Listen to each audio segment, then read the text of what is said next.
I don't see the lineup. Yeah, we see the lineup. I'm just waiting to see who's next. Jay-Z is setting Diddy up.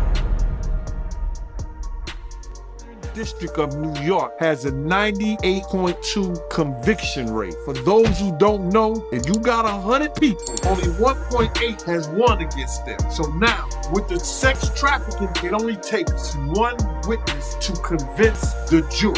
And we know who that witness is going to be, Cass. So now, it's not only the sex trafficking, it's the guns, drugs. So I don't understand why this ever even got to this point, but it is what it is. You hear what he said? That they're gonna go through everything that he did with a fine-tooth comb, and they get what they call discovery to his lawyers. He either say, I'm gonna take the time, because if he go to court with it, he gonna spend the rest of his life behind bars. Wow, it seems like Jay-Z might go to jail because he admitted he's connected to it. Instead of saying he's innocent, he's getting a good legal team ready. With Jay-Z, man, he's involved, but he's involved with this shit, man. He involved with that play shit. Like, see, people don't understand the science behind Satan, Lucifer, and God. And if you notice, he calls himself Jehovah. I got raped when I was 11, Twist. I love it. I ain't never pressed charge. I'ma do you like baby them did me. Yeah. I'll never forget that. I'm gonna tell y'all that too, man. Y'all becoming rappers. Y'all make it to Hollywood. Y'all get invited to these parties and all that. Don't be curious, bro. Don't be opening doors. Cat Williams told you, don't open the door. Bro, we opened the door and we saw it. You know what I'm saying? We saw a whole lot of, you know. And it was people that you were familiar with. Big day in Hollywood you never fucking expected. They be having these big ass mansion parties, and the mansion party, the whole mansion is a party, and then it's a separate party in the little rooms. I ain't been famous that goddamn long. I'm excited as a motherfucker to be at the mansion party. You be looking at all the goddamn rooms, and you fuck around and look in the wrong room and shit. Wow, it seems like Jay-Z might be guilty of something. Now Diddy is trying to make a deal with the government by bringing up Jay-Z's connection to the Corey tragedy. It out. Jay-Z gave Corey a ring, allegedly. Right? You see it right there on her hand. She can't afford that damn ring. That's a massive ring. Jay had given it to her. Right? Allegedly. And all of a sudden, after she's deceased and dead and gone, that ring is on Beyonce's finger. When she died, that ring wasn't found. It's J and B's involvement in the Corey tragedy. Now, everybody's been talking about this recently because the lady that was supposed to conduct the interview with this lady, who's known as Kathy White in the news, she died from a brain aneurysm right before her interview. Right? Now, here's the big thing that nobody really knows. How she met Jay, everything is in this video. This video is only on the Patreon. So if you're a Patreon member, you get to see this. Taking Pimp C wasn't bad enough. Real life. Real life. Acceptable monster. At this time, like R. Kelly was the last time I sat on this couch. So who's next? Y'all don't see the lineup? Yeah, we see the lineup. I'm just waiting to see who's next. Jay-Z is setting Diddy up. Why is everyone having such a hard time? He ain't doing shit different. He lined up D. Haven, stole his life and identity. He lined up Big L, stole his life and identity. He lined up Dame Dash, stole his life, identity, and took his love. lined up R. Kelly. He wants to be the one. And shout out D. Haven. He actually hit us up, wanted to tell this story. You need to talk to D. Haven. We need to talk to him. I told you that last year when I put you on the phone with him. You did. I want you to think about this. Allegedly, Sean Carter is responsible for enacting Hype Williams to put Aaliyah on a faulty plane to move her out the way as punishment for rejecting him. And so he could level up Beyonce, who was struggling. Let's just say allegedly that happened.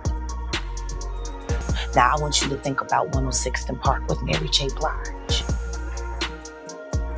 Free, who is a victim of Sean Carter. Yeah.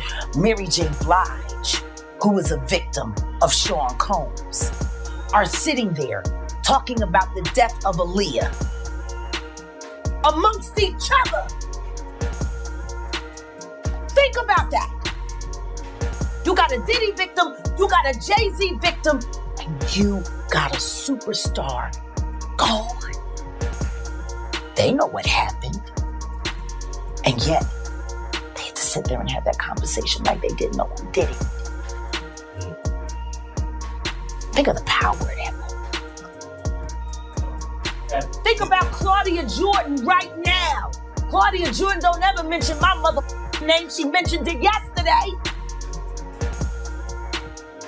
Talking about why people are afraid to come forward. You mean like you? Now that it's out that Lucy and Gra were involved too, there's a good chance they'll face consequences along with him.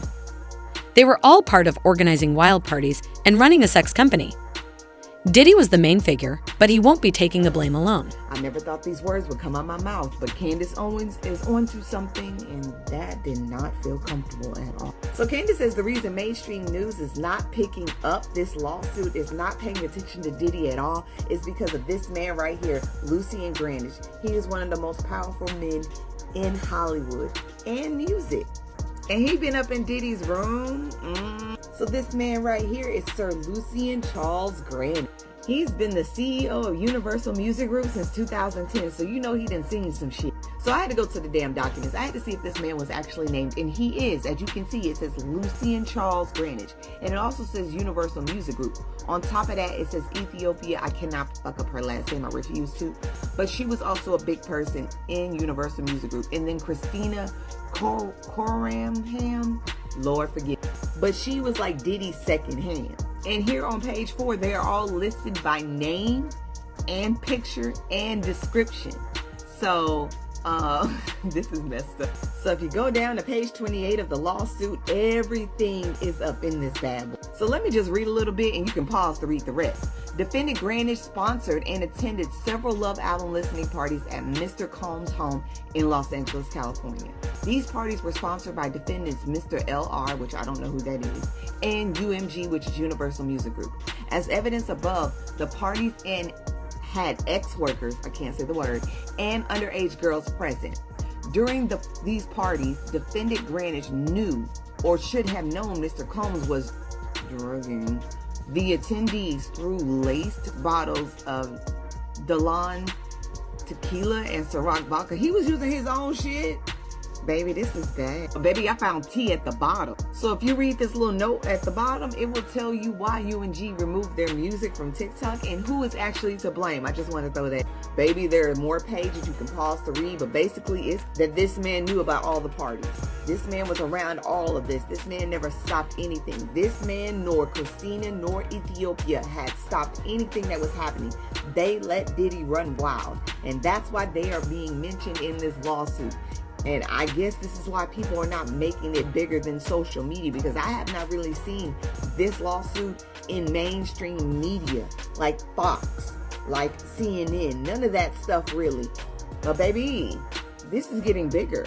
Who the hell is this? You may have seen him with Justin Bieber or The Weeknd, and you might have even heard his name in the Diddy lawsuit. This is Sir Lucian Grange. He's the CEO and chairman of Universal Music Group and the most powerful man in entertainment. Grange grew up in North London and dropped out of school by 18 and started working as a runner at a talent scout company. He then started hitting up every label executive until the chairman of CBS Records gave him a chance on the A&R team. Over the next 2 decades, Lucian climbed the ranks until 2005, where he became the chairman of Universal's UK division. And by 2011, he was the chairman and CEO of all of Universal Music Group. And since taking over Universal, he's more than quadrupled the value of the company. It's worth about $55 billion right now. And they also own all the biggest artists. In fact, 70% of the songs on Billboard are owned by UMG. Lucian is considered the most powerful man in entertainment and was named the executive of the decade in 2020. But now Lucian is being talked about in the Diddy conspiracies, even though he claims he has nothing to do with it. People think if he didn't know about it, that he should have. The news hasn't said much about his connection with Diddy, which came out in the lawsuit. He was recently seen at the City of Hope Gala, the last Hollywood event Diddy went to. The gala was to honor hip-hop mogul Lyric Cohen. He's denied the accusations and is taking legal steps. I don't really know this guy that well.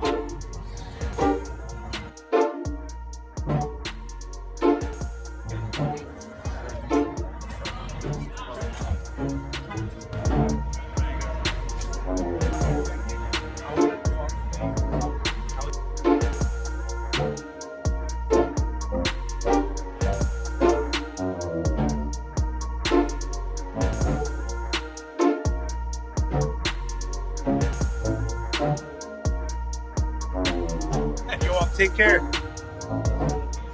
He's the CEO of Universal Music. This guy runs the record industry.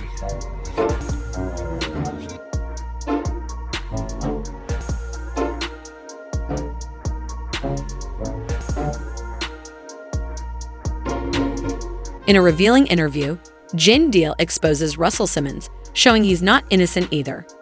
If you thought Diddy was the expert at grooming and using shady tactics to attract women, get ready to meet the person who taught him how. You could tell the difference between a saint and a sinner. You understand? So him being up in a Diddy party, and it wasn't like that he wasn't partying, because the tape that I saw, he was dancing. And I'm like, wow, this the red at the Diddy party? I wonder who he laying hands on and who he saved. But all jokes aside, man, you know, the saint's supposed to be separate from the sinners. There's no way that you know what happens in Diddy party and you're supposed to be a Christian.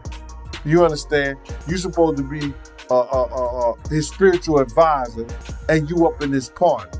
Why are you there? Because it ain't like he can't come to your church, he can't come to your office. And I know that, you know, you are a part of Revolt. You understand? But are you looking for something else up in there? We just gonna hope that he ain't looking for the same thing Eddie Long was looking for. You knowing Diddy, right? You've been knowing him since the beginning. Like, what happened, man? Like, what made him get into all this freaky stuff? Like him making his girl look up BBCs and him making male prostitutes smash his girl. Like, what happened, man? Like, I'm sure he was a normal dude at first. Like, what made him get into all this weirdo stuff? Bro, one individual is not here to defend himself, and that's Andre Harrell. Russell Simmons was one of his mentors too. What is Russell Simmons going through? He's going through women saying that he was abusive, women saying that they raped him, women saying that he drugged them. If you learn things like that from the people that you're around, the people that you hold high regards to, then you're going to become what they were. And with the fact that you taking drugs and everything now, it'll go rapid on you. And that's what happened to him, bro. Yo, I seen Puff smoke cigarettes, smoke weed on camera. And that wasn't the same dude that I knew. So I'm looking at this dude like, yo, all he did was go to the third to the fourth power with this shit. He had it in him because he learned it from the beginning by seeing them and by being around them. And that's Russell Simmons, Andre Harrell, being at those parties. So Russell Simmons and Andre Harrell is where Diddy got it from. Like all these wild parties and all this freaky stuff, it came from them. Well, bro, yeah, that's where he got it from. Andre ain't here to defend himself, but he was giving wild parties. They were doing things like that. My man Bill was his bodyguard. So they was doing things like that. So now you got women that came out and said Russell Simmons was doing stuff like that. But Russell Simmons said, I wasn't doing that because I took 7, 8, 9 lie detector tests and I passed them. Yeah, Russell, you also studied your into that Buddhism and that yoga stuff like that, so you know how to control your body to let you know so you don't have any kind of panic mode when you take those tests. Keep it a buck. That's why you got into that Zen shit. You take a lie detector test, it's not going to come up because you know how to control your body. When Diddy can't manipulate you or sees you've caught on to his tricks, his next move is to set you up. You're not paying me and you're not respecting me. And that's the real problem. All right. And that's just the beginning. All right, then there's people that try to do bodily harm with me. They will be in the house with Puff. So I'm like, it's a funny game y'all playing behind the scenes. So when people see me, they just see me turned up. They just see me agitated. They just see me aggressive, but they don't know why. So if somebody, let's just say we run down on Gilly car, if we got guns or whatever, where we got them, and we trap Gilly, and then the next week you see Wallow with me at your house, how are you gonna feel? Yeah, I'm snapping out. Tweaking, right? You might wonder why someone would go to jail just for going to a party, but Diddy's parties are unique. All sorts of wild and unimaginable things go down at his parties. They're the only ones with an after party, and sometimes he even hosts 2 parties in the same mansion, one for the public and another for his secret cameras. He might as well call himself the Diddler Bakery because everyone leaves with some secrets exposed. There was a couple records. I don't really remember the exact records though. How did they come about though? Him reaching out to you for you to write for him? I did that early in my career when I first signed with Rockefeller. It was a little bidding war. Yeah, I got the call from Puff, and me, him, and Nas was going to do a record together. Then I wound up staying at the studio doing a couple records. That's news to me, man. So he was trying to sign you to Bad Boy. Yeah. Yeah, that's news right there, yeah. I could have been that Bad Boy. I could have been with Rough Riders. Couple spots. Why didn't you sign a Bad Boy?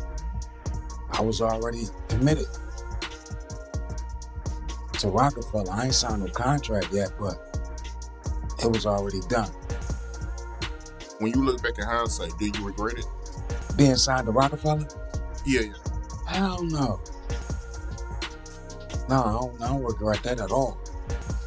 So when you look back at your career and knowing that you could have been a Bad Boy or Rough Rider, you still, you can go back, you would still sign.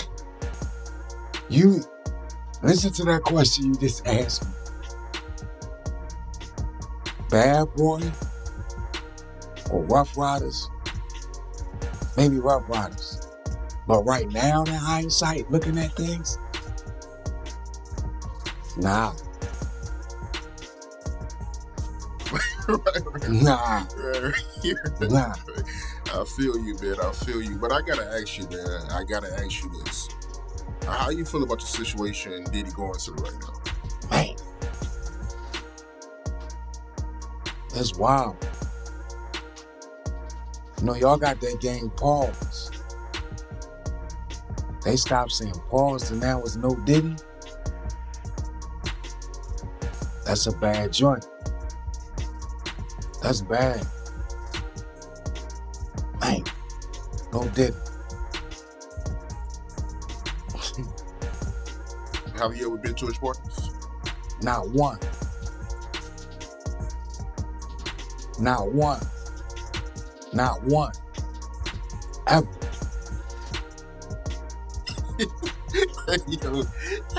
Hey, you heard about him though? Yeah.